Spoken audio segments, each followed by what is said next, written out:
This. Hello, Travis. Can you hear me? Yes. Okay, great. So I think we're gonna start right now. Okay.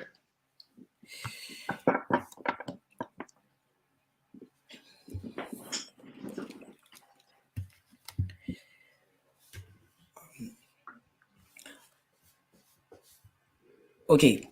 All right. Hello, guys. Welcome to Eel Spaces, very first uh, live webinar on YouTube. So we're going to be having like this very interesting session on the team How to Do Entrepreneurship and Win. And we're really excited to have Travis Steven on this particular session because he actually happens to be a very senior entrepreneur. He's a serial founder with 8 exits. He's a best-selling author. He's a doctoral candidate in marketing. He's also a growth hacker and accelerator mentor. He's also the founder of High Growth Leaders. And today in this session, he is going to be taking us on, a very interesting session on the team How to Do Entrepreneurship and Win. So the year is 2023, and then we are really excited about coming into a new year. But as entrepreneurs, as startup founders, we've actually experienced like some very tough time in the past. Like personally on my own side, I have actually experienced like some very tough times.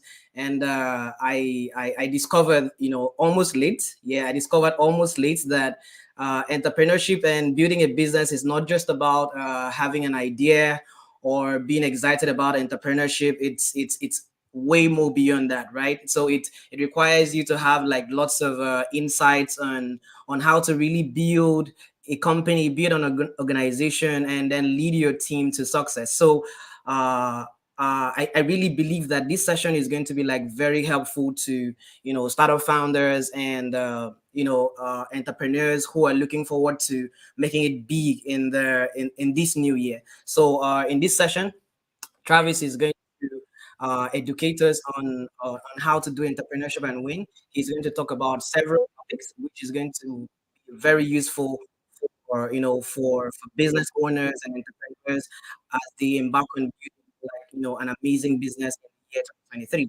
right, so at this point, I'm going to just welcome Travis Steffen, and he's going to take us on this very interesting lecture. Thank you very much, Travis, for for being here. Thank you so much. This means so much to me and all of Oh, us. right on. Yeah, happy to help. Where would you like to start, David? Where would you like to start? Just at the beginning on the first thing that you should do, or where would you like to begin? Okay, so I would like us to start from. Let me just quickly check. Okay, so we're supposed to talk about when not to go viral, pricing and monetization, customer retention tactics, why you need luck to succeed, the stupid goals framework. Okay, so personally, I would like us to start from our stupid goals framework. I've never heard of it before. I've always been hearing about smart goals framework. So I would like to hear what the stupid goals framework is all about. So this is an interesting one. Stupid goals kind of came about maybe a few weeks before New Year's Eve this year. And I just would see everywhere online how every entrepreneurial guru was talking about, hey, set your goals, set your resolutions for the year. And first and foremost, there were a lot of those folks that had very large followings that were kind of hating on New Year's to begin with. And I thought that this was really funny because that seems like just recycled information. Didn't really make any sense to me that people would not like that particular day, or the fact that people set goals just because they themselves set them every day. They get to do that all year long, and yes, they can encourage people to set them, all year long and whatnot, and that's fantastic. But there's a holiday once a year where everybody sets them, and you get this shared focus society wide on on setting goals, and you can kind of recruit people to hold you accountable. And even if they fall off after a couple months, you still get the benefit of experiencing social pressure for those couple months. That to me is a really useful tool.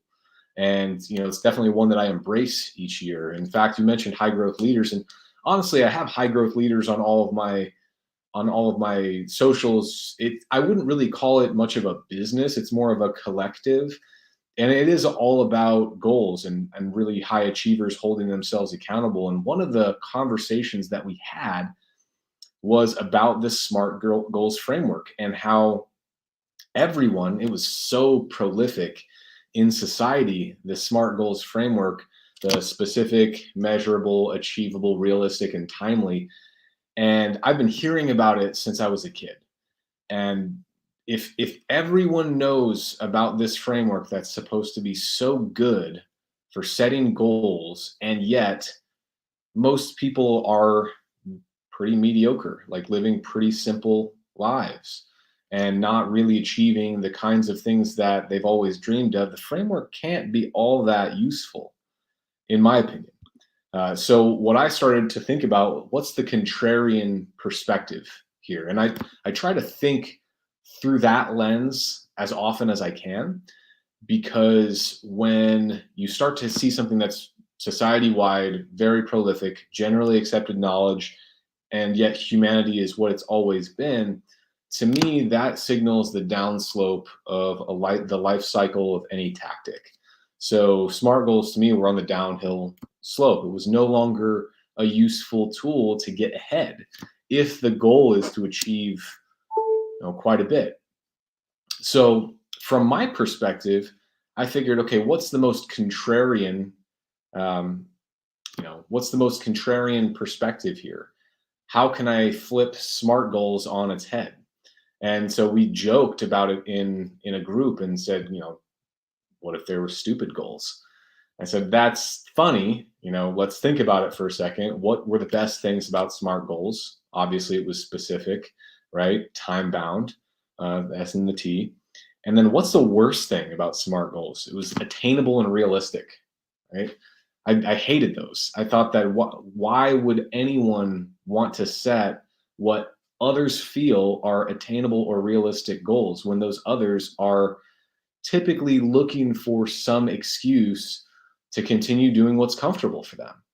And if something is attainable or realistic, in my mind, what that typically means is it's comfortable for them. If it feels realistic, if it feels attainable, okay, this is within my comfort zone. How often do we hear that success happens within your comfort zone? Never. So that to me was the biggest signal that the you should be uncomfortable. From there, if you're setting a goal and you're the only one that knows it, and you're the only one that knows if you succeed or fail, the stakes are not very high. A lot of times the really great advice that I've gotten about setting big goals has been broadcast them, make sure people know about them, make sure that you're putting extra pressure on yourself, because there are going to be days where you feel like slacking off. There are going to be days where you feel weak. There are going to be days where you feel like you don't want to do the things that you need to do. And that's typically how you break a good habit and you slip back into bad habits. So making something public is a really useful tool, kind of like what I mentioned earlier about New Year's resolutions and having people be recruited to put pressure on you to achieve them. So P was for public for that reason. The I being for inspiring. I'll be honest, we were looking for something great that started with I there. But I thought that this one was really useful because I always found that when I shared goals, and I'll do goal setting workshops year round, but I especially do them before New Year's. And I went out to one in Austin, Texas this year. And some of the ones that I was hearing from some of the other attendees really inspired me to set different ones than I had already written down. And I had heard the same feedback when I shared mine. So that also was a really, really useful tool that, maybe we accidentally backed into it being inspiring, but it actually ended up being a pretty helpful thing that we discovered there. Okay, we want to make sure that, when others hear about our goals, they feel pressure to set bigger ones themselves. when I hear of other people's goals, I feel the same way.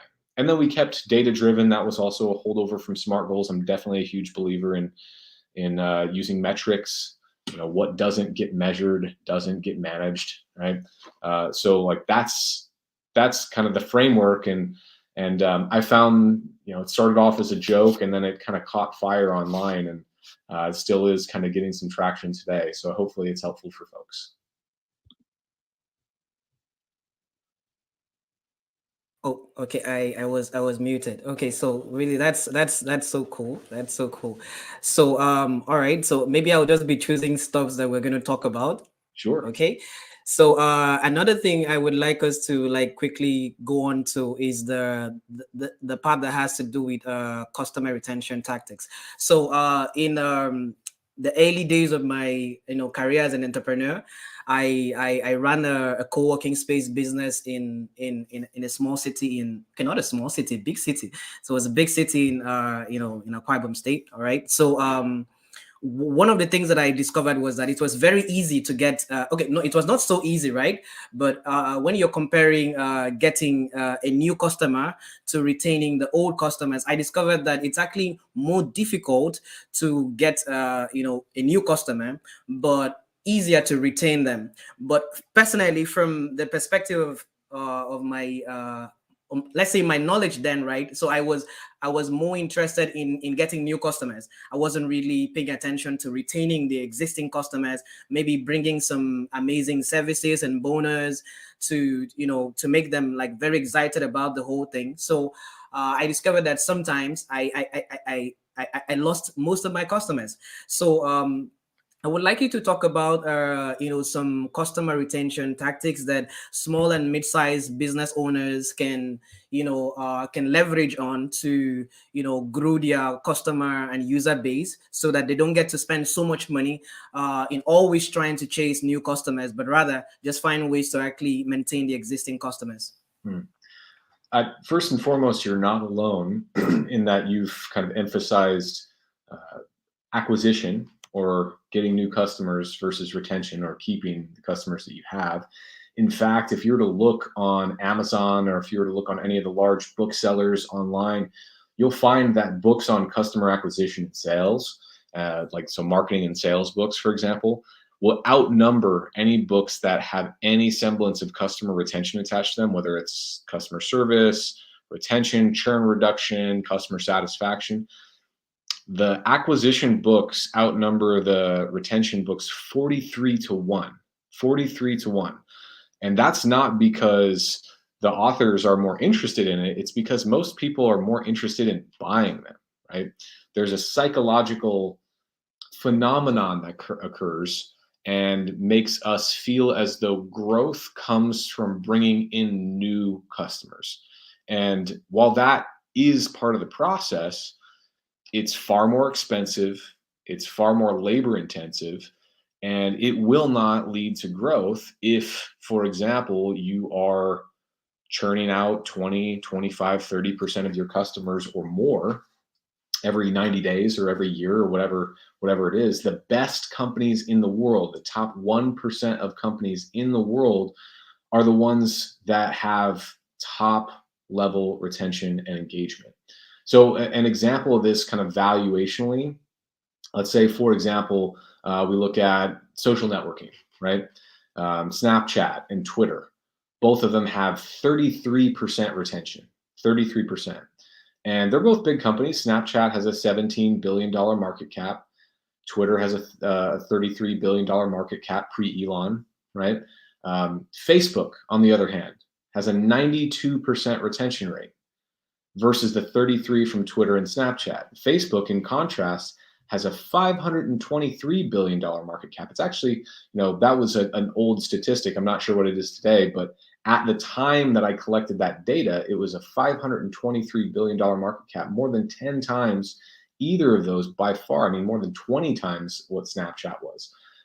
Other companies like, B2C subscription companies, Blue Apron, Dollar Shave Club, etc., right? Blue Apron, 33% retention, $175 million market cap. Dollar Shave Club, 40% retention, $1 billion market cap. Stitch Fix, 80% retention, $2.5 billion market cap, right? You could go through every industry like this. The companies that are the most valuable companies in the world are the ones that keep their customers. The customers that they acquire, they continue to pay. That's a mathematical exercise, right? It is not a decision that anyone makes, or no arbitrary decisions on who is deciding these. It comes down to how much money these customers are paying you, right? If you acquire a customer and and you're charging them $100 a month and they stick around for 6 months, it's $600, right? But if you can do some things to make them more satisfied, and that customer stays around for 18 months or 3 years or more, that same customer acquisition cost generated you so much more ROI, and it took far less effort to make that happen. So really, before you're ready to grow, especially before you're ready to introduce any viral loops, which we may talk about later if we have more time, ensuring that you have a great customer experience after the customer is acquired is absolutely critical to that company's health. Now, retention metrics are a little bit different from company to company. These all kind of come down to the natural usage frequency of each product. There are some products that you may use once a day, once a week, once a month, once a year, once every 10 years, right? If you're buying a home or buying a car, it might be several years between purchases. If you're checking your email, it might be every couple hours.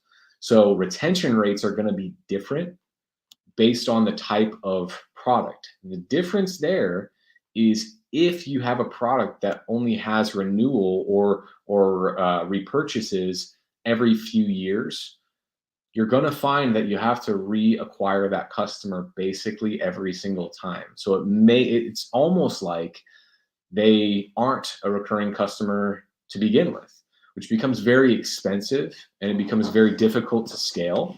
What a lot of those companies will do is they'll add additional products that have a higher usage frequency so they can remain top of mind for that customer. So for example, if you look at Zillow in the US, that's a home sales marketplace. And you may only buy a new home every several years, right? If that, there are some people that stay in the same home for decades. Well, they also have a couple other products that are used once or twice a month, once or twice a week. And it's the same brand, it's the same product, it's the same platform, but you're engaging the user more often. And why is that? So the question becomes, how do you optimize for retention? Retention is what's called a lagging indicator, which means you don't know if it occurred until after all the activities took place to lead to a retained customer. What leads to a retained customer? Most people will say things like, oh, they have a great customer experience, also a lagging indicator, right? So you can't necessarily plan for that. You can plan activities that lead to that. What you can also start to look at are things like the frequency of customer complaints. You can also look at engagement within a product. How often is that customer using the product, combined with how often, when they use the product, are they getting the intended core value of that product? So those two data points, when combined, the volume of customer complaints versus the engagement of the user, really give you clues on how well you're satisfying that customer in relation to the core value they came to you to achieve. And the higher the frequency of engagement and the lower the frequency of customer complaints, usually that's the higher the retention rate. There are two types of retention rates. There's voluntary and involuntary, right? So for example, and the inverse of retention is churn. So if we talk about churn, when customers leave, sometimes customers are leaving for no decision of their own. It's because they ran out of money or their business failed or something along those lines, and they can no longer pay you, although you gave them the fantastic experience they were expecting. That's great.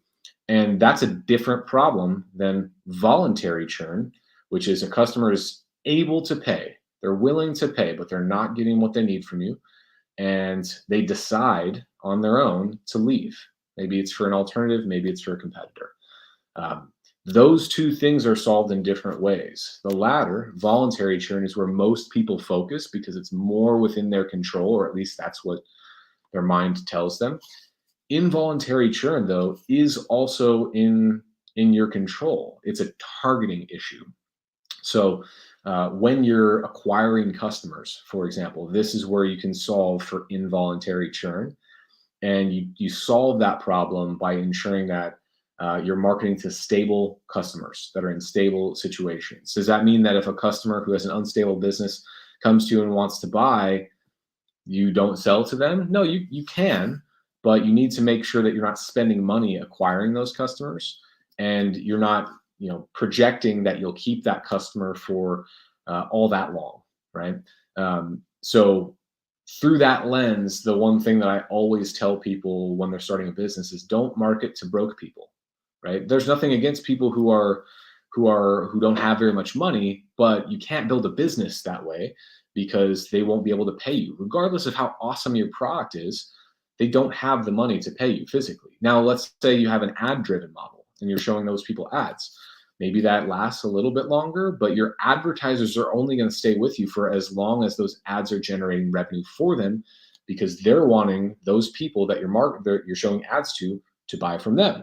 If they're not getting an ROI, return on investment, from that transaction, they're going to stop advertising for you. So both of those models fail if your customers don't have any money to pay either you or your advertisers. So the targeting issue then becomes really critical if you have high involuntary churn, making sure that those customers are actually able and willing to pay, right? So willing to pay is voluntary, involuntary is able to pay, right? So if we go to voluntary churn, that's when we can go into things like ensuring people are engaged, ensuring people have customer experiences that are stellar, ensuring that your support quality is high. And there are a tremendous amount of resources that can lead to improving engagement. You can basically lead people through their onboarding process in your product really, really carefully to ensure that you can reverse engineer engagement from your most engaged customers. Really relies on the fact that you're collecting a lot of data on these customers as they go through your process. But by and large, the one thing that I would want you to take away from this particular topic is the fact that retention is the foundation upon which all growth is built. It's not talked about nearly as much. Again, going back to that statistic, 43-1 versus customer acquisition topics in book sales. I would wager that it's even a worse ratio if you look at articles or videos or social media content. And it's because most people who haven't done the homework and haven't done the math, believe that that's what they're missing. They need new customers. And that's a new business thing, right? You need new customers for a new business, and most businesses are new because most businesses fail. But in order to actually have a viable business, you have to keep the customers you have. So the one thing I would say, if you take anything away from this section, is early on in your process, if you say, maybe you have a new marketing agency or something along those lines, if your first level of scale is to get 10 clients, right? No matter how you get them however you want. Tap your network, knock on doors, ask anyone for referrals, whatever it takes to get those 10 customers. Your next level of scale is to show them the absolute best possible experience you can in order to get at least 50% of them to give you a video testimonial. And that then is your signifier that you've actually done a good job in servicing that customer, and you've given them a great user experience, especially if the vast majority of them retain voluntarily. Does that make sense? Because it does. It makes a whole lot of sense. It makes a whole lot of sense. So, just to ask a question. So, for the voluntary churn, the guys that get to no longer subscribe to your product or pay for your service. Now, for those guys, is it possible because from where I'm coming from, all right, from Nigeria as a case study, Nigerian market, for instance. So in some economies, right? Economies, yes. In some economies, we have like we have people, maybe customers that don't have like very high purchasing power. So entrepreneurs are always persuaded to, cut down the cost of their service, like cut down the cost of their product. They try to beat it down like really, really low. I have been a victim myself, yeah, because I back then I had to provide a co-working space facility to freelancers, and I did that for $1 per day, like roughly $1 per day, and I was giving them like like about 11 hours of electricity and free internet. So I was doing that because I really wanted to have like lots of customers. So the question here is it really okay? Is it a good strategy to use when you're trying to reduce the number of voluntary churn? All right, is it okay to like cut down the price of your product? Yeah. If you already have acquired a customer at a certain price, let's say you acquired those customers at $3 a day, for example, and a customer comes to you and said, "Hey, I can't afford $3 a day anymore. Could you give me space for $1 a day?" Right? There are two types of churn to think about. One's customer churn, when you lose customers, like just individual customers. Let's say you have 5 and you lose 3 of them, right? That's 60% customer churn. Now, let's say those same 5 customers are paying you, let's say they're paying you, 4 of them are paying you $3 a day, and one of them is, yeah, let's say all 3 of them or all 5 of them are paying you $3 a day, and 2 of them come to you and say, we want to pay $1 a day, right? So what you've instead done now, rather than losing those customers completely, you've reduced what's called your revenue churn a little bit, but not as much as if you've lost that entire customer. So like what I would say for the most part is, if you can keep as much of that revenue as possible, do so. Now, it does not mean get that customer on a new contract for $1 a day in perpetuity. I might say, okay, tell me about your situation. Would you be interested in, I can bring you down to $1 a day this month, and we can add $1 next month. Or we can bring you down to $1 a day this month, but you won't be able to stay and use all the facilities, all day long. You can for a couple hours, and try to make that reduction a little bit more painful for them, so that they don't tell all their friends, hey, all you have to do is ask and they'll give you a cheaper price and you get the exact same thing that you would normally get, right? So like that's kind of usually they're asking you for a deal, and now you're asking them for a deal. Hey, you have hard costs. So how can, if I reduce your cost, what are you not going to use that costs me money, right? That really boils down to the economics of your business. If, for example, they're using electricity and water and internet, and maybe you have snacks or whatever it is that are in your co-working space, take the most frequently used things and say, I would only do this for you, and I'll only do it temporarily, but while you do this, you can't have access to these 2 things, right? And at the very least, like you don't have any customer contracts on your books that are far below your normal price. Does that answer your question? Yeah, it does. It does a whole lot. All right, thank you very much. Okay, so let's take a look at the other topics that we are supposed to talk about. Okay, so another one. So we've talked about the stupid goals framework, which was really cool, and then we've talked about customer retention tactics. So another part is, I think, let's just start with the very, very interesting one. So why you need luck to succeed? Okay, so because I think so many entrepreneurs are like, push with the whole theory of you have to work so hard, you have to stay awake all night, you have to put in a whole lot of work just to succeed. But some other senior entrepreneurs always say there is something called an element of luck. So why do we really need luck to succeed? So I think luck is a bit deceptive, right? the way that I kind of like to think about this particular topic is luck. Like, I mean, there are certain elements of luck that are completely chance. Where you're born, who you're born to, the ways that you're brought up that you have absolutely no control over, right? Like, those are true, and those like do have an influence on where you begin. So our starting lines are obviously different in that regard. That said, what I would say here is, once you have started, you have the opportunity to get more lucky than other people would. And let me just tell a quick story. Before entrepreneurship, I played professional online poker. And one of the things that I learned through that experience was the more hands you play, the more even your probable outcomes become. So let's say, for example, if I'm playing poker, if I'm playing, Texas Hold'em, which some people might be familiar with, and I have the strongest starting hand possible. I have pocket aces, and I push all my money into the middle and bet it all before any cards come out.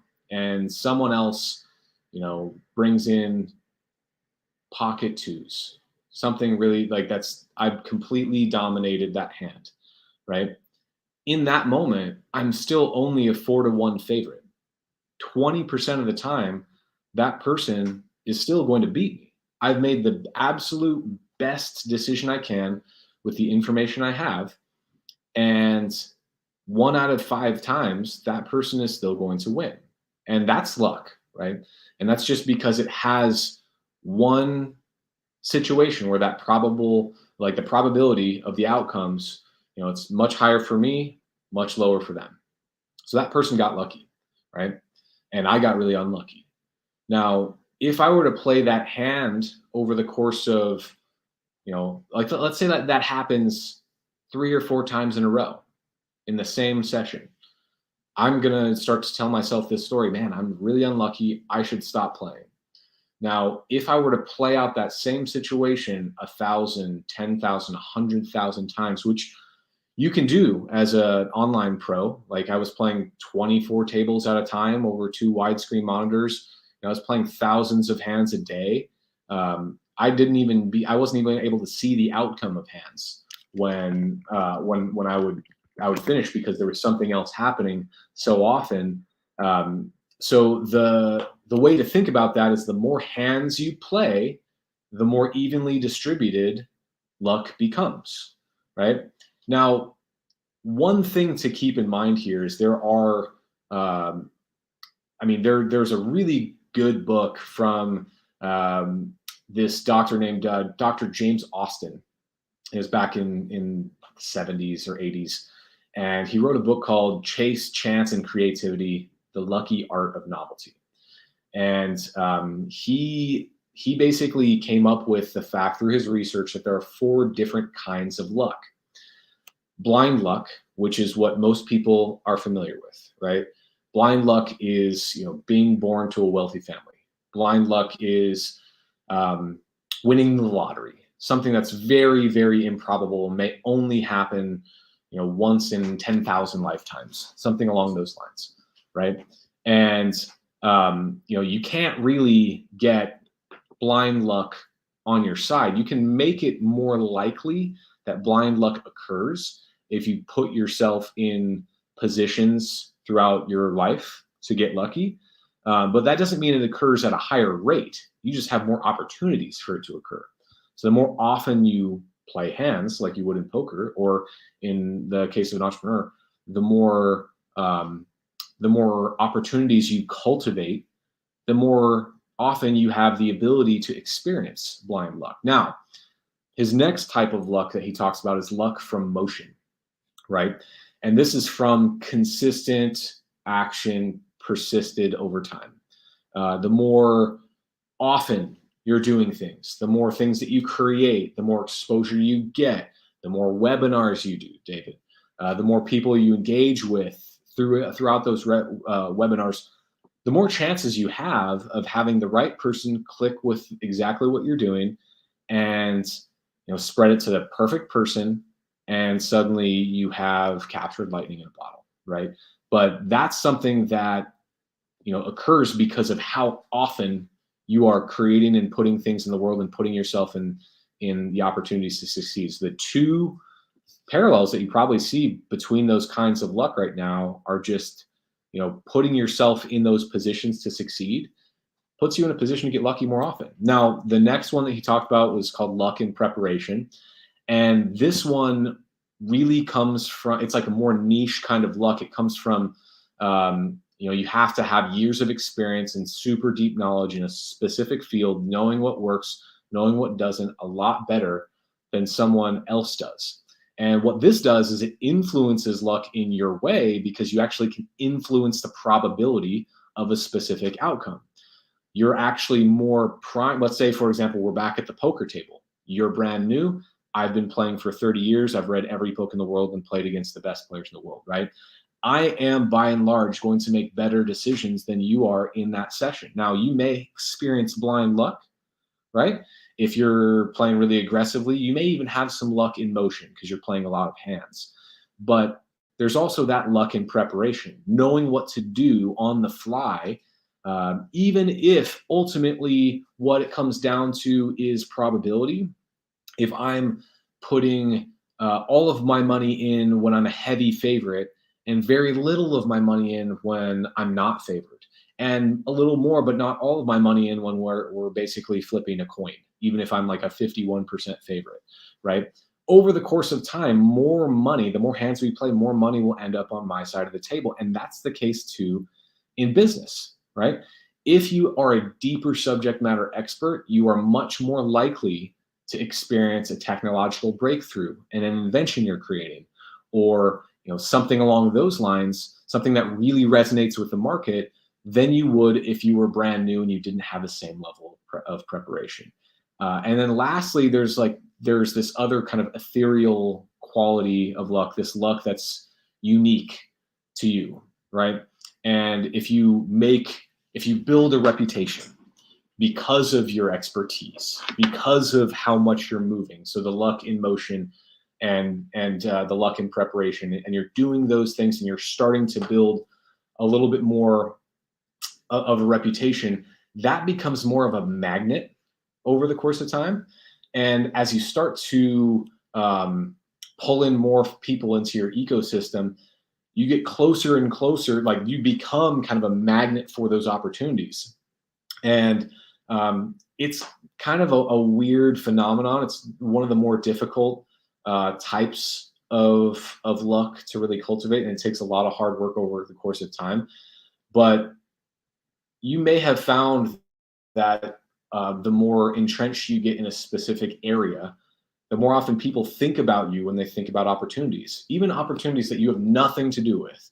They just think about you, they come to you, and they present them to you. And that can be seen as a kind of luck, right? That unique luck. All of those things, each of those types of luck, are influenced in your favor the more often you try. Plain and simple, right? The more often you try, the more attempts you make. If you're in poker, the more hands you play, the more often you're going to get lucky from an absolute perspective. Now, the probability might be the same, but you're going to experience those events more often. And that's when, the people around you say, wow, you get lucky all the time. Well, I'm just out there trying and failing more often than most people will. So I'm going to have the opportunity to get lucky a lot more often. So that's kind of my take on it. Luck is an important factor in success, but it's highly influenceable. And if you're focused on a specific area, so you're able to have like the luck from preparation, and you're actually making attempts willingly, and that's why a lot of people in Silicon Valley talk about I think it was Reid Hoffman that said, if you're not embarrassed by your first product release, you're launching too late.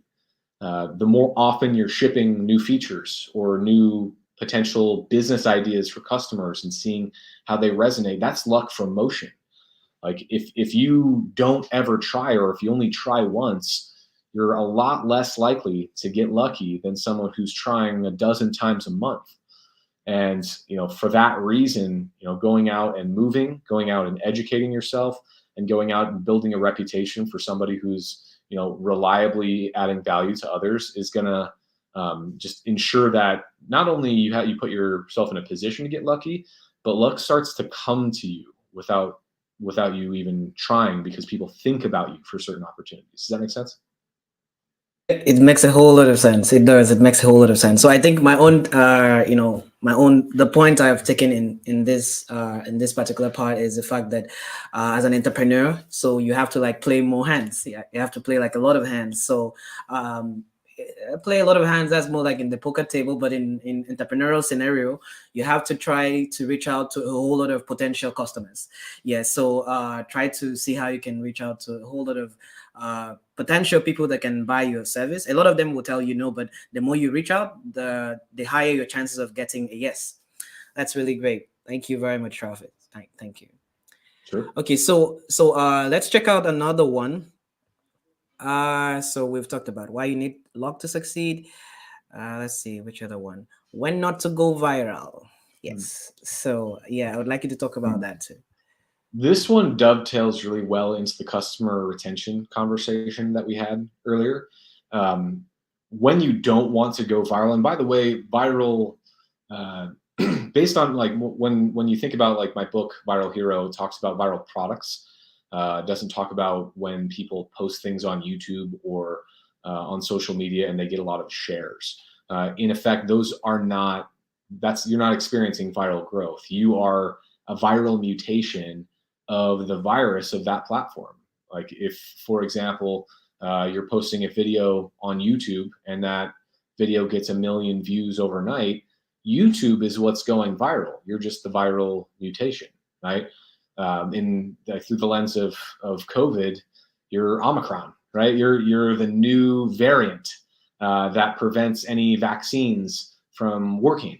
And that's important in the life cycle of a virus, because over the course of time, if everyone is exposed to it, then certain people become immune, certain people build up resistance to it in their body. And if that virus doesn't adapt, it will die.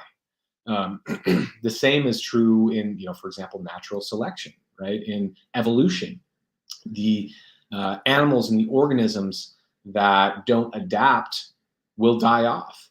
And so these platforms rely on user-generated content, for example, to continue to have viral mutation. That, like when you log into Facebook, your feed will look nothing like what it looked like yesterday. And that's what they rely on. And that is, in essence, the viral mutations at work. Now, if we're thinking about when not to go viral, right? And if you're looking at the types of viral engines that I map out in Viral Hero, one of the first chapters talks about when not to go viral, and the answer to that is when you cannot keep the customers you virally acquire. If you create a really strong viral loop, for example, and let's just talk about viral magnitude for a second. I'm going to butcher the math because I'm not referring to any of my notes, so I'm just going to ballpark it.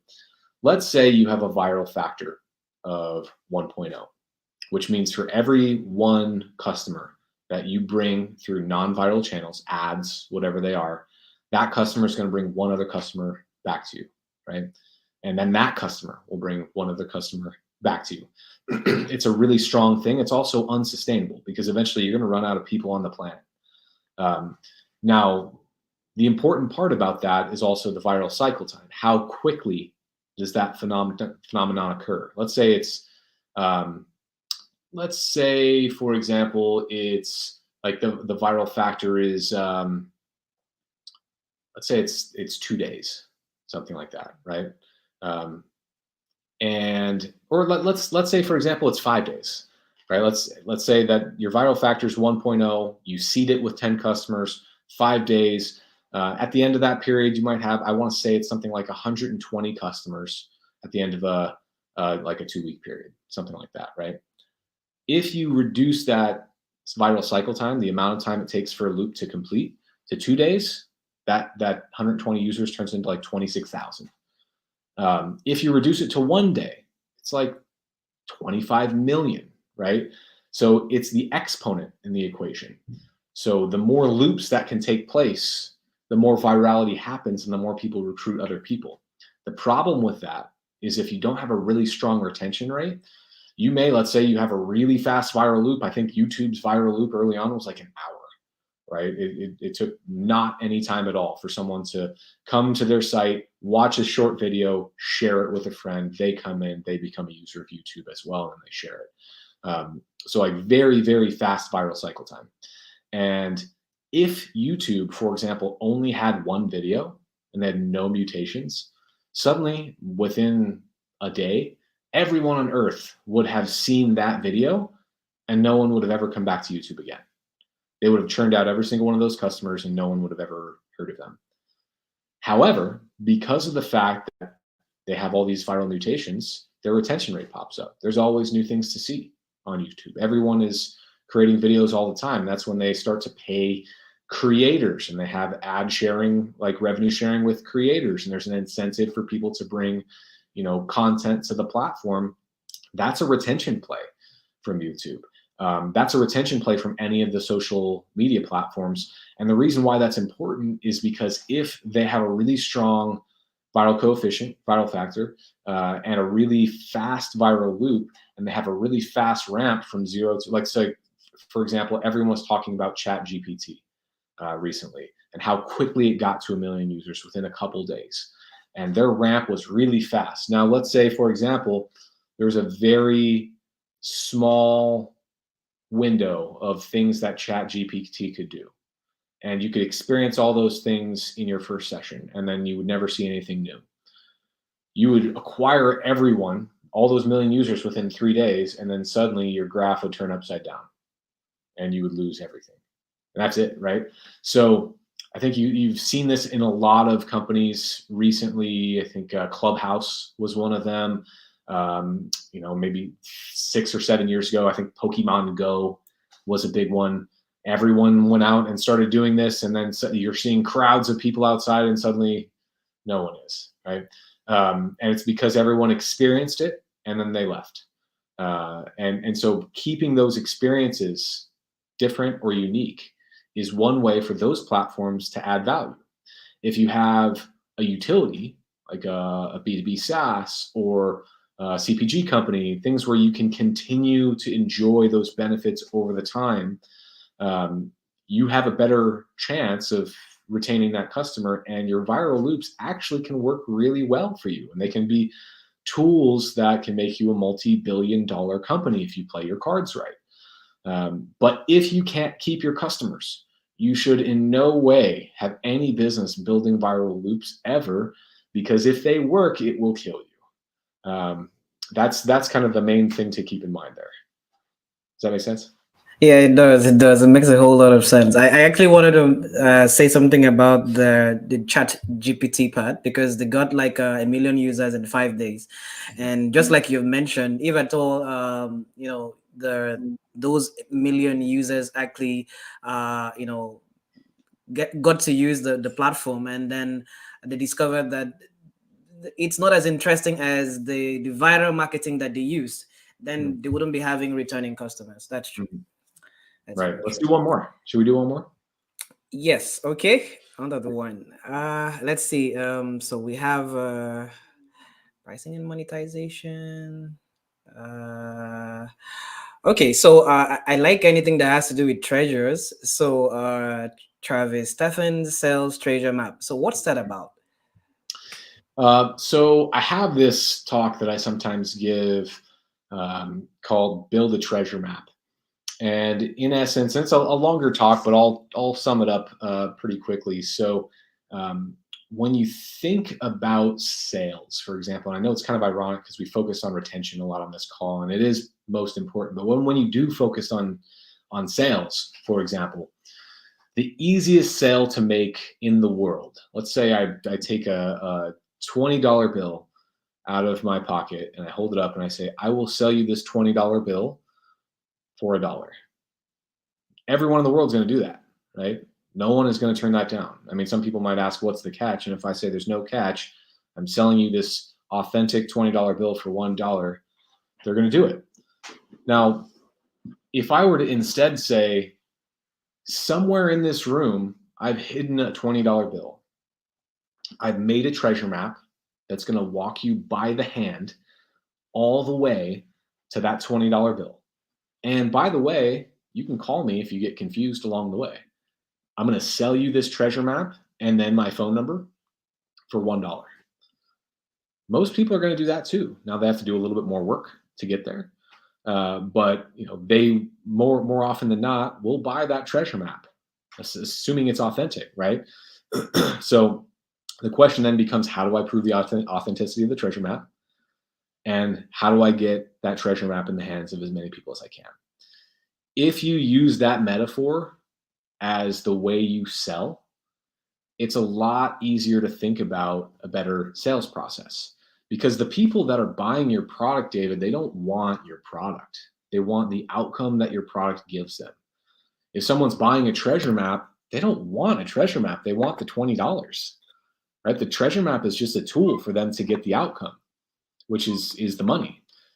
And they're willing to part ways with some value they already have, $1, for more value, $20. And they're willing to go through the work of following the treasure map and potentially calling me for explanation if they get confused along the way, in order to get it. If you think about your product in this way, and you think about the outcomes that you're trying to drive for the customer, and you use that as your kind of X marks the spot on your treasure map, the ultimate place where someone will dig for that buried treasure, and you say, this is the ideal outcome that we want people to land on when they come and use our product.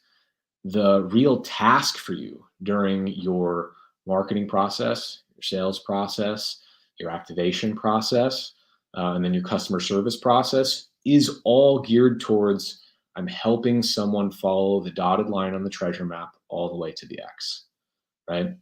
But the emphasis is never on how awesome this treasure map is. Look, it's printed on this high gloss, amazing paper, and it's laminated, and it's in full color. No one cares about how the treasure map looks as long as it's clear and it delivers them the outcome. There's an old saying that people use when you go to a hardware store. Someone who's buying a 3/4 inch drill bit doesn't want a 3/4 inch drill bit. They want a 3/4 inch hole. The drill bit is just the tool to create the hole, right? So if you think about your product through that lens, and if you think about every aspect of your customer journey as if you're creating a treasure map for that customer, then it becomes a lot more of like a simple way to think about it. And you're not trying to mimic anything, around what your competitors do. You're just thinking about the customer, what their experience is, everything along those lines, in order to finally deliver them to that outcome and make that map be as clear and as easy to read as possible. So that's in essence like the nuts and bolts of that particular talk. But I've found that just that analogy it's helped me in my career build better customer onboarding and activation sequences, to build better sales processes, to build better marketing materials that are all really outcome focused and that frame the product as that treasure map towards that outcome, and is also a lot more likely to generate the type of customer that we want, because we know that everyone coming to the table is seeking the exact same outcome. And the more similar those customers are to one another, the more similar that path can be, and the more applicable it can be for everyone, and the better experience everyone has at large, the better the reviews become, the more money you make, the more talent, the better talent you can acquire, and the more often your company will succeed. So if you think about everything as if you're creating treasure maps, and the X that you're marking on the treasure map is the outcome that the user wants, and you're marketing that, like that then becomes really, really useful. The type of treasure map, the paper it's on, is immaterial. People don't really care about that unless they have two identical treasure maps leading to the exact same spot and they cost the same amount of money. In that case, yeah, I'll want a better looking map that's in color and cool. But at that point in time, I'm in what a lot of people call a red ocean, which means it's highly competitive. And then suddenly we can get into, like what you mentioned earlier, we get into a price war, we get into feature wars, and we're starting to chase each other for feature parity, and it's like a whole bad deal. And that's kind of the beginning of the end. So is that I mean, I know I skipped a lot of steps in that particular talk, but hopefully that came across sensibly. It came out well, really. It came out well. Okay, so just one more because we have to use this particular one to wrap up what you just said. So the last part is just pricing and monetization. Can you like say some few things about that? Yeah, sure. So pricing is one of the least utilized growth levers in all of business. And it's also one of the most lazy competitive tactics. So, for example, let's say a company that you know in your local area is starting to do very well, and you say, okay, you know what? Um, I'm going to build this exact same company in my neighborhood, and I'm going to charge half as much. And you do that, and customers obviously come to you, but the other company that you were running or that you saw suddenly has to match that price to stay in business. Well, in order to continue forward on your journey, people may go over to them because they've had a longer history of doing business and they've had a lot more time to figure out how to service the customer well, and now your prices are the same. Well, now you're going to reduce your price again because that was your only competitive advantage to begin with, and so do they. And before long, you both go out of business because you have absolutely no margin left. You're running at a loss, right? And you're trying to starve them out and they're trying to starve you out. And it's a whole bad deal. You're in a price war and everybody loses. Um, Pricing, on the other hand, if you continue to be innovative, if you continue to be contrarian, if you continue to focus on the customer, and like one of the reasons Amazon is the most valuable company on earth is, I mean, you've probably, if you study Jeff Bezos, almost every interview he's ever given, especially in the early days of Amazon, he repeats one thing: we are trying to be Earth's most customer centric company. And that was the core of their ethos forever. They did not look at competitors, they did not try to chase them or do what they were doing. All they did was try to create the best possible experience for customers they could. And they became Amazon. They became the Amazon we know today. And love them or hate them, they're one of the most valuable companies of all time. And it's because they did not focus on the competitor. They didn't try to, they didn't try to clone anyone, at least at that point in time. Now they do that all the time. But at that point in time, they basically said, we're going to be Earth's most customer-centric company. And they also then said, we're going to create, I mean, they do offer goods at lower costs, but it's because they're buying in absurd quantities and they get to leverage economies of scale to maintain a margin that's healthy enough. And they also ran for many, many years strategically at a loss. Now you can run like a cost leadership model in your business and be successful, but you have to plan for that. You can't have what Michael Porter, who is a long time kind of business strategy author, that if you have like an MBA, you probably know his work and Porter's 5 forces and things like that. But he also defines like the differentiation model is kind of like the one where you're trying to be different than other companies rather than the same and cheaper. Both strategies can work, but you have to plan for them from the very beginning. So you're investing a lot more in innovation with a differentiation focused company. You also have a lot lower customer acquisition costs, but you can charge more because no one else does what you do. Now, inevitably, if you become successful, people will, and you'll have to adapt. And usually the best ones adapt by creating more innovation. The ones that become really lazy, like let's say, for example, you go public and you as the innovative leader leave the company, and you sail off into the sunset with your giant pot of money, and they bring in a really, tried and true CEO gun for hire, that particular person won't have that innovation mindset per se, and they'll be focused on the core economics of the business. So they might take a company that won from a differentiation strategy, that invested a lot in innovation, and suddenly try to apply cost leadership tactics, and they thin their margins, and suddenly someone has to come in and be a white knight and save them. So I say all this, I know that was all over the place for the sake of time, but it is one of the most prolific growth levers that no one pulls because it's scary to increase your prices, for example. But if you think about it like this, if your strategy going in is, we as a company want to share in the value that we create, right? If you just think about that ethos, we want to share in the value that we create.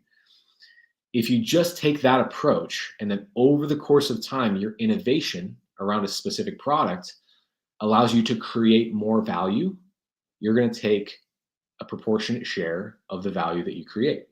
And if that's true, that you're creating that level of value, your customers will pay for it, right?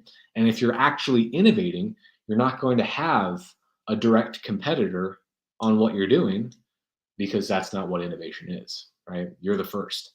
Eventually, you're going to have competitors, but by that time, you're going to be 3-4 steps ahead of them still, and you can charge more. So if that truly is value, and you will only know that by being a really customer-centric company, while most people are out being competitor-centric companies. If you're a customer-centric company, you're getting to know what they need, what hurts, what they're lacking, what they're seeking, right? And what they can pay versus the value that they'll get from it, how they're taking your product and turning it into more value for them. If we go back to the treasure map example, that then becomes kind of the key to know at what point and by how much should I increase my prices. I'm a firm believer that a company should do a pricing evaluation at least once a year, if not more frequently, maybe twice a year. And from that perspective, I would say, if you're surveying the customer on, how much would be too much, how much would be not enough. There's actually a great ebook that a company called Profitwell, it's a free service that we used for many years, and they just got acquired by this company called Paddle. And they wrote an amazing book. I want to say it's called Price Intelligently. And they go through a whole framework and architecture of how to do a pricing evaluation. And it's, like a 100-page ebook. So I won't go into the tactics there, but it involves relative preference surveys, and it involves certain frequencies and nailing down how much the market actually values what you do. That's also going to come down to how many customers you've onboarded into the innovative features that you're giving them and into the innovative products that you're creating. If people aren't actually experiencing them, they have no idea what the value is, so they're not going to put an increased value that would allow you to increase price. So every aspect of your company needs to be functioning efficiently and needs to be functioning effectively for you to start to increase pricing year by year. But it will, like, for example, let's say you increase prices by 10% per year, right? Like, let's say you do that on the first of the year, every year. You started the year with 10% growth. Like, I mean, that's pretty incredible for most companies. Even if your goal is 50% growth, you've already gotten 20% of the way there on day one. So it's a huge competitive advantage if you're creating the types of products that customers are valuing in that specific way. Does that make sense? Yeah, it does. It does. Thank you very much, Travis. Thank you so much. Okay, so we are almost at the end. So I think this is the part where we like get questions from the listeners. Okay, so I think we have a question here from Emmanuel. Emmanuel. So let me just push it here. Okay, so he said, "Hi, David and Stephen. So in a situation where you have a business that's running at a well-calculated loss, just to remain in the market, but at short run, if it persists quite more than expected, is folding up." Okay, I think he's putting in a lot of more things. Okay, so is folding up the business advisable, or there are other ways to still remain in that competitive market? It depends on why you're operating at a loss. If you're operating, so many companies in Silicon Valley will strategically operate at a loss, sometimes for several years before they turn a profit, but they plan for it. That's when you see them raising money from venture capitalists or from investors, and they're showing, here's a plan that we're going to use, and we're going to invest heavily into product iteration, into growth, into staffing, etc. And they do that, and they strategically operate at a loss for a specific period of time. And sometimes they'll do that for over a decade. And they do it so that when like any other competitor comes and tries to compete, it's a lot more difficult for the competitors to do so, because they've created an experience that is actually outsized in comparison to the value they're recouping from their customers. The plan, though, is to ensure that over the course of time, their efforts lead to that profitability where most businesses have to be. They'll need to generate a significant return for their investors. If you're bootstrapped and you're operating at a loss, you're playing a dangerous, dangerous game, because you're going to run out of money a lot faster than a venture-backed company that has $10 million in the bank and is already talking about raising more 18 months from now, right? So that's something to keep in mind. Like, it is okay to run at a loss if you intend to run at a loss, and if your strategy is to run at a loss. The last company I sold early last year wasn't profitable when we sold. We were still spending maybe $250,000 a month more than we were making, and that was on plan.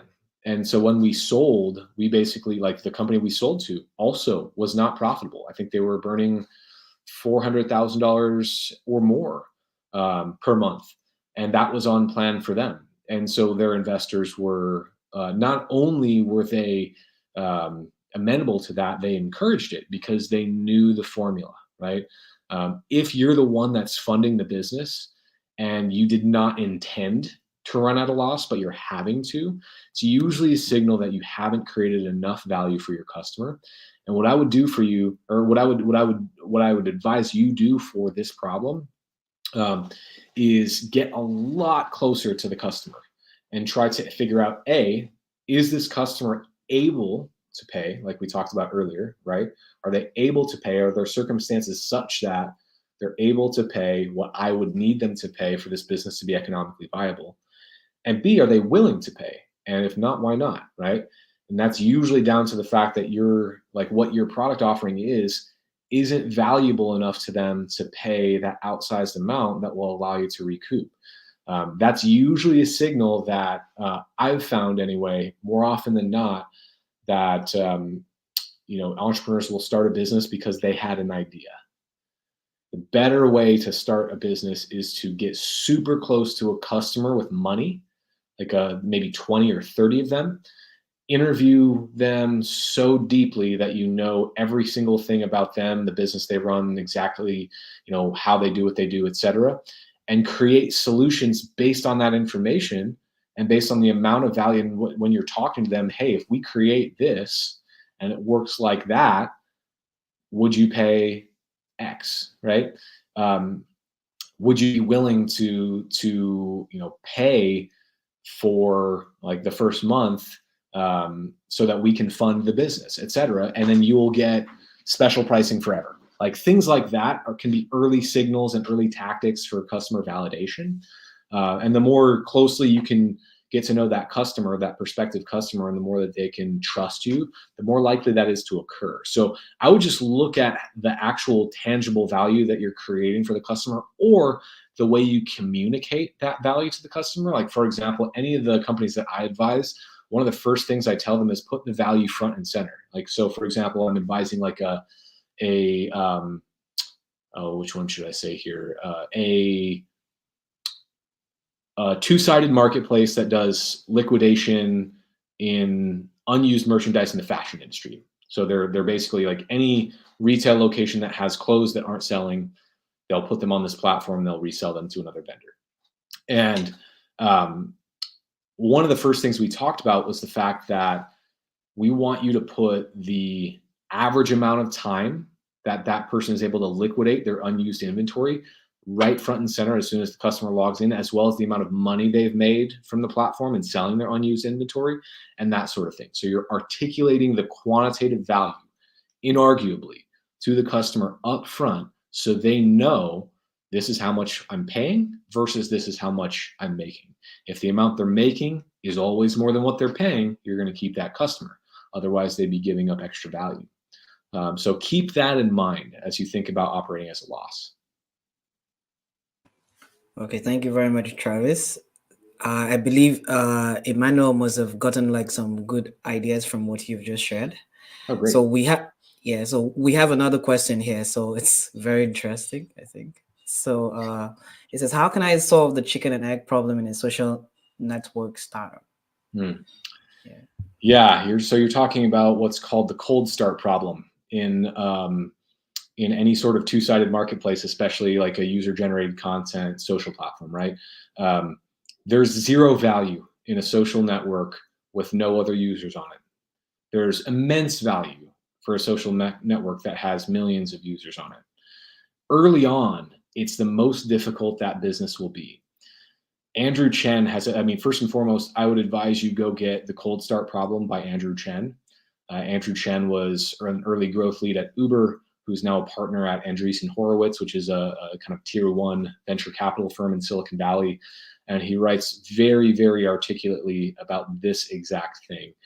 I remember one of the things that he says when you have a chicken and egg problem, buy the chicken, right? If you're trying to generate both at the same time, you're gonna fail because you need one for the other. But if you have a chicken and egg problem, buy the chicken. So he will make a lot more sense of that for you over the course of his many chapters of very articulate writing. He's not a huge fan of mine. I'm a big fan of his. So I'm always going to keep promoting his stuff. But he's not a huge fan of mine. But I think he's a really, really smart guy. I really love his writing, and I think that I could speak a little bit on it, but honestly, if you go and get that book, it's going to help immensely for this specific thing. So, The Cold Start Problem by Andrew Chen. Okay, what's the name of the book again? The Cold Start Problem. The Cold Start Problem? The Cold Start Problem by Andrew Chen. Okay, thank you. Okay, so thank you very much for responding to that as well. So I have a problem. I have a question myself. Okay, so I have a question myself. So when you were talking about pricing and monetization, I somehow got an idea, and I think I would like you to tell me whether it's a good one or not. So would it be said to be a strategy if let's say in a community, I discover that there is a particular business that is doing so well, and then instead of okay, what I do now is I go ahead and then create the same business in the same environment just to compete with the other business that is doing so well. And my idea is not to make so much of money. My idea is actually to just be a huge competition for them. And then maybe after a couple of months, and let's say I kill my price and they kill theirs too, so they can compete with me. Like the main strategy here for me is, let's say I want to sell the business to them later, maybe a year after. instead of the two businesses having this price war, the new business person is coming into the business space just to create a competition and then look forward to selling it. Would that be like a good idea? It depends. Okay. I'll tell you why, and then I'll propose an alternate strategy for you. First and foremost, the big thing that you want to get clear on is what customer demand is. If they're having trouble bringing in more customers, then if you start another business right across the street, for example, and this happens all the time at least in the US with gas stations, you'll see one right across the street from the other, right? And that's a very common economic principle because you already know that demand is high because you have thousands of cars driving by every single day, and many of them need gas. They might not turn into the gas station across the street because it's difficult to turn left or it's difficult to turn right for whatever reason. So you may just for that reason have the ability to be successful. And people start to associate that area with that exact value. However, if it's kind of a more nice to have product, let's say it's a massage parlor, right? it's very unlikely that having one across the street from another will lead to both of them being successful. More often than not, it's probably going to lead to both of them being a lot more broke than they are today. The customers that come in are going to pay less for the same service. There are going to be fewer of them because there's an alternative right across the street. And there's probably going to be some bad behavior from one or both of the entrepreneurs that will inevitably cost money for both of them. What I would propose instead that may result in the same outcome, if the intention is to potentially build something to inevitably package and sell that entrepreneur, would be to think about the customer that's buying the product they're selling. Think about who they are, what their life story is, what they need, why they're getting that product to begin with. Get to know them on such a deep level and figure out what else they need. So rather than starting a competitor, start a complementary service. If, for example, like this happens a lot with, if there's like a gym that someone starts, like you could start another gym across the street, but you're both going to struggle. If instead you start a supplement store or a massage parlor or a healthy smoothie place, something like that, where I'm going to have a captive audience of gym goers, and as soon as they come outside, they're going to want to refuel. Like you're letting them do all the marketing for you, and you're capitalizing on the foot traffic that they pay to generate, right? Inevitably, if you make that business successful just because of the proximity, you can then approach them and say, would you like to partner? Would you like to acquire a piece of our company? Would you like to buy all of it, right? Now, you could do the same type of thing, but if, for example, you don't have that relationship with that particular entrepreneur, they may decide to drive you out of business because they already have the foot traffic inside their location. And if you have a supplement company or if you have a smoothie shop or something like that, they might put one right in the gym and drive you out of business. So the relationship becomes important as well. You'll want to get to know the owner of that business and say, look, I'm thinking of putting this business together across the street. I would love to partner with you. In fact, I would love to give you 5% of the business. Like, just because I really want to make sure that we have your support, we're willing to give coupons to your customers. I'm going to give you a dividend on anything that we make at the end of the month. That one tactic, while it's only 5% of your overall 100% that you have, ensures that at the very least, it's less likely that that company will try to compete with you if you become successful. So you've kind of put up a little bit of a competitive barrier. You've played defense, so to speak, and you've ensured that you can still capitalize on their foot traffic that they're paying to generate. And you've also safeguarded yourself from, a really clever entrepreneur that wants to undercut you. Does that make sense? It does. It does. It does. It makes a whole lot of sense. Thank you very much. Sure. Okay, so we have another question. So we have here, so good evening, David and Steffen. For someone who has made the mistake of going viral at the wrong time, what can be done to rectify the situation? It's very difficult. I don't want to say it's impossible, but it's very difficult to do so within the same company, because of the fact that most people, like if you have made the mistake of going viral at the wrong time, for example, and you've churned out all those customers, you could spend a lot to rebuild that product and do the necessary things to get it to where it needs to be, or you could take that technology, you could shutter that first company, take that technology, rebrand it, solve the problem first without the viral loop, ensure that you're creating enough value for that customer that they'll stay, really rigorously track your retention cohorts and look at those graphs over time. And if you think of, so there are templates you can get online, there are tools you can use that'll show cohort-based retention graphs. So like if you acquire 100 users in 1 week, you see over the course of several weeks what percentage of those users have continued to be engaged, and then week to week you see something similar, right?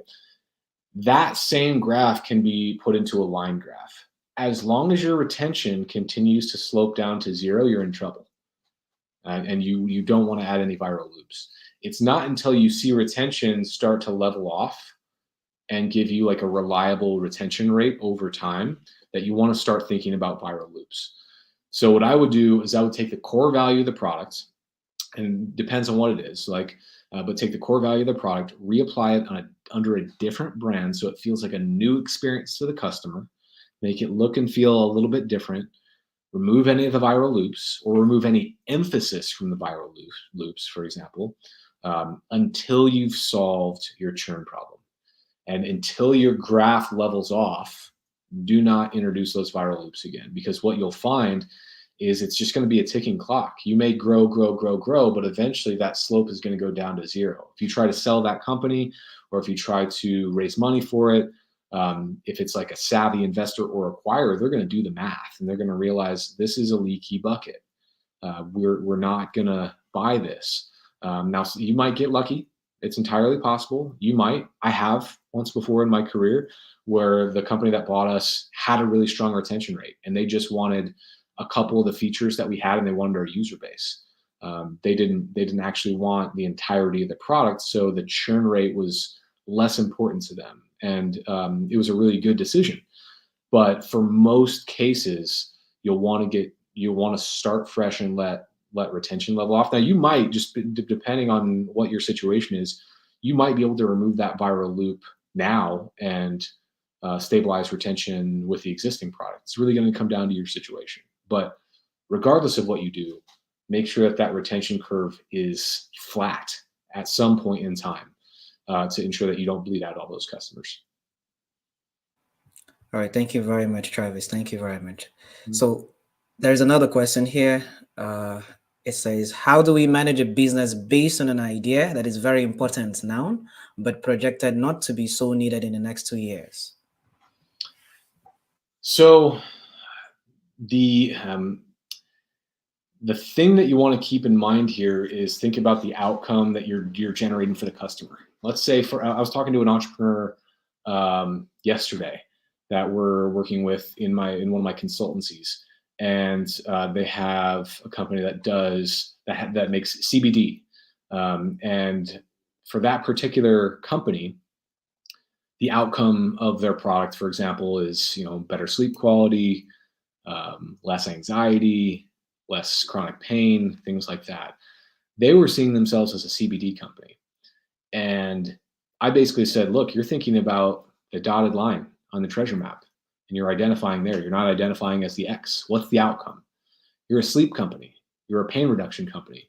You're an anxiety reduction company. Those feelings are unlikely to be gone even if CBD was made illegal overnight, which it won't. But like if it was, if it went away completely, you're a sleep company, you're an anxiety reduction company. The customer doesn't care how it gets the outcome. It just wants the outcome, right? Like, let's say, for example, you are focusing on a problem of, let's just think, I'm trying to think about one that might apply to you. Let's say like you're pulling carbon from the atmosphere. You're a carbon capture business, right? And suddenly, you've fixed the problem, and the entire world is carbon neutral, and there's no more global warming, and you've succeeded, right? First of all, it's very unlikely that you would do that within 2 years. This is a bad example. But what we want to think about here is you're not a carbon capture company. You're a you're a human longevity and stability company. What other problems are threatening that, right? Like, what other ways can you take your brand equity and the outcome that you're driving for customers and create products around that, right? Like, Coca-Cola owns like 100 different brands. Most of them are not called Coca-Cola, but almost all of them are drinks, right? They're not in the business of selling Coca-Cola. They're in the business of quenching thirst.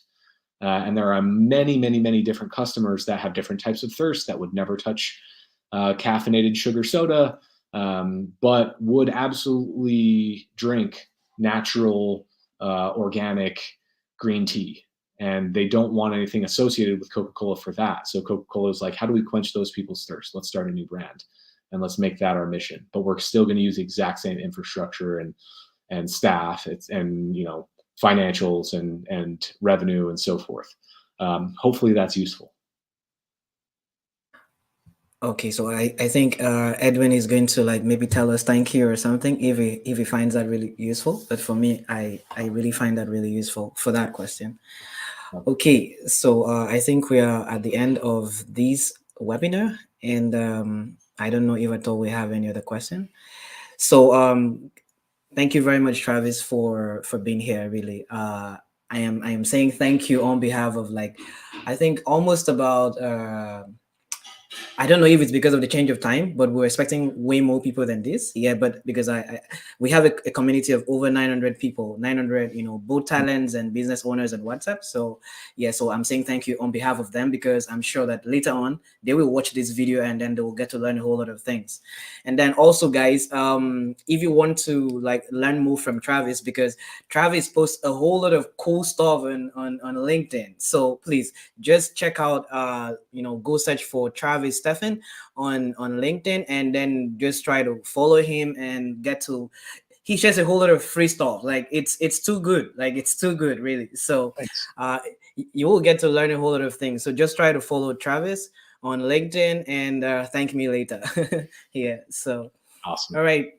Thank you very much, Travis. Thank you very much to everyone who attended the webinar. And so, to support what we're doing here at Space, just please click on the subscribe button and click the like button, and maybe you can click on the bell too, so you can get reminded whenever we have any program like this. Because we will be having this like every week. Yeah, Travis just encouraged me to reach out to more people, play more hands. So Absolutely. yeah. I would try to play more hands. So thank you very much, everyone. Thank you very much, Travis. I'm really excited that we did this. Thank you so much. Thanks, everyone. All right. Okay. Bye, everyone. Bye.